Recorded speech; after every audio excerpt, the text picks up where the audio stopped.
Unidad 731.936.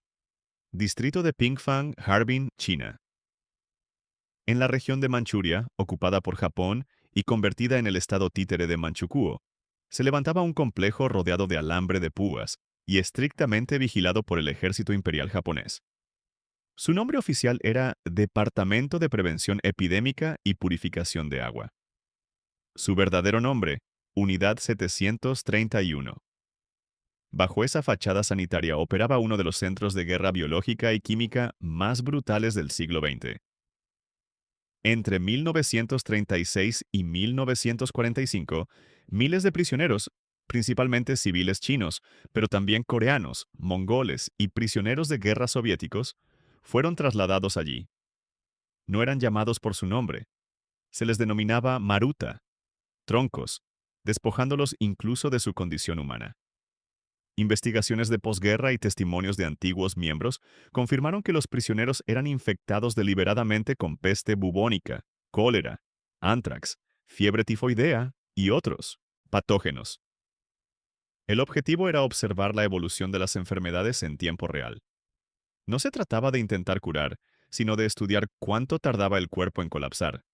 Pero la infección era solo el inicio. Las víctimas eran sometidas a vivisecciones, disecciones quirúrgicas mientras aún estaban vivas y sin anestesia. Exmiembros de la unidad declararon después que evitaban la anestesia porque interfería con la observación de las reacciones fisiológicas. Se extraían pulmones para analizar los efectos de la peste. Se abrían hígados para estudiar lesiones por antrax.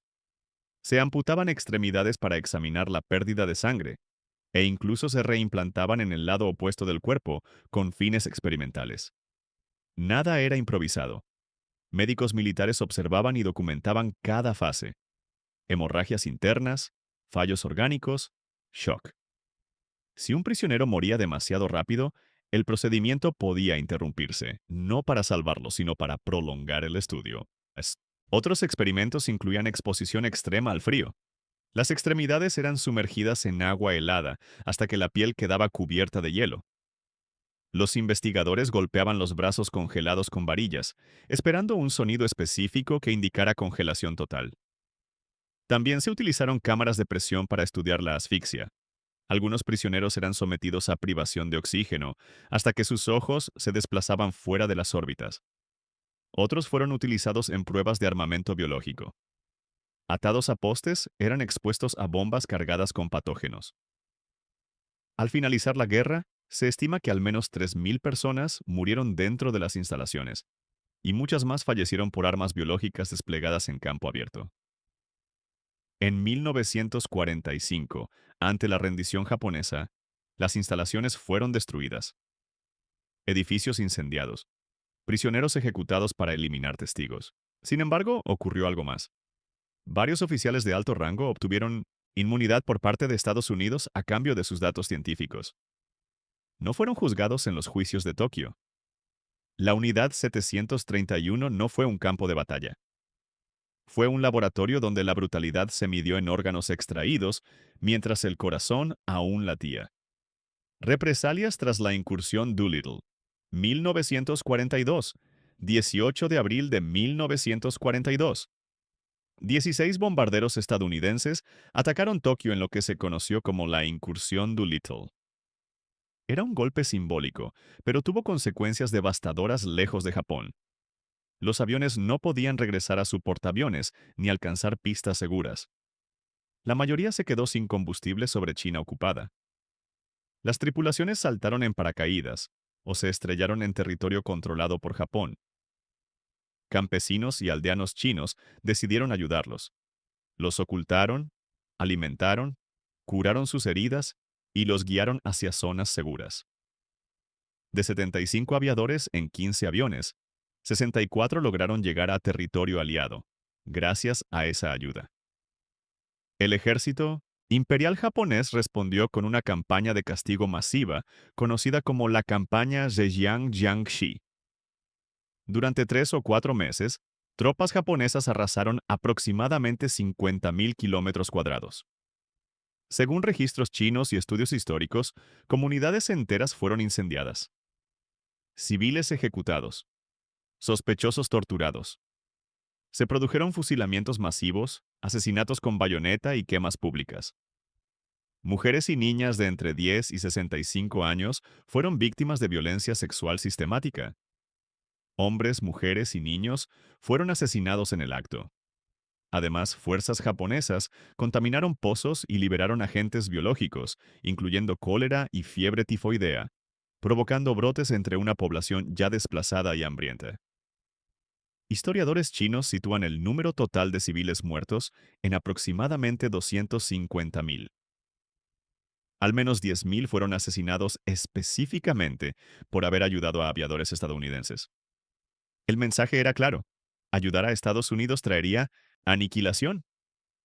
La masacre de Nankín, 1937 a 1938, 13 de diciembre de 1937.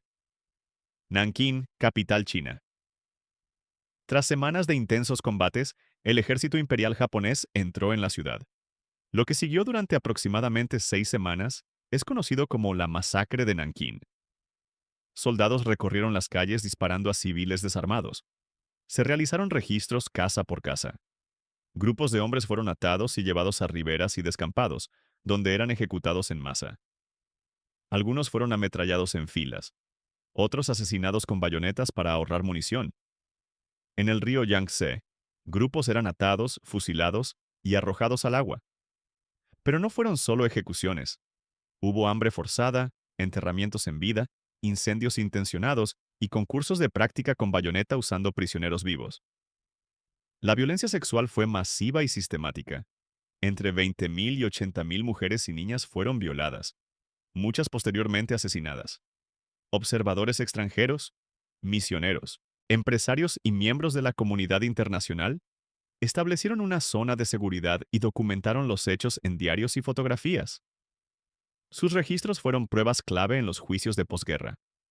Las estimaciones modernas sitúan el número de muertos entre 200.000 y 300.000. En el invierno de 1937, Nankín pasó de ser capital nacional a convertirse en un paisaje de cenizas y fosas comunes. Bruno Gaido y Frank O'Flaherty, 1942. Junio de 1942. Batalla de Midway. Tras el combate, 2 aviadores estadounidenses desaparecieron, no en batalla, sino en cautiverio: Bruno Gaido y Frank O'Flaherty. Su avión cayó al mar por falta de combustible tras atacar al portaaviones japonés Kaga. Fueron rescatados por el destructor japonés Makigumo y hechos prisioneros. Interrogados y golpeados, su destino se decidió en alta mar. El capitán del destructor creyó que derramar sangre encubierta traería mala suerte. Ordenó que les ataran pesos, bidones llenos, al cuerpo. Fueron arrojados al océano, vivos. Nunca hubo rescate. Nunca hubo tumba. El acto violó las leyes de guerra sobre prisioneros, pero nadie fue procesado. La colección de esqueletos de Estrasburgo, 1943. 1943. Alsacia, Francia ocupada.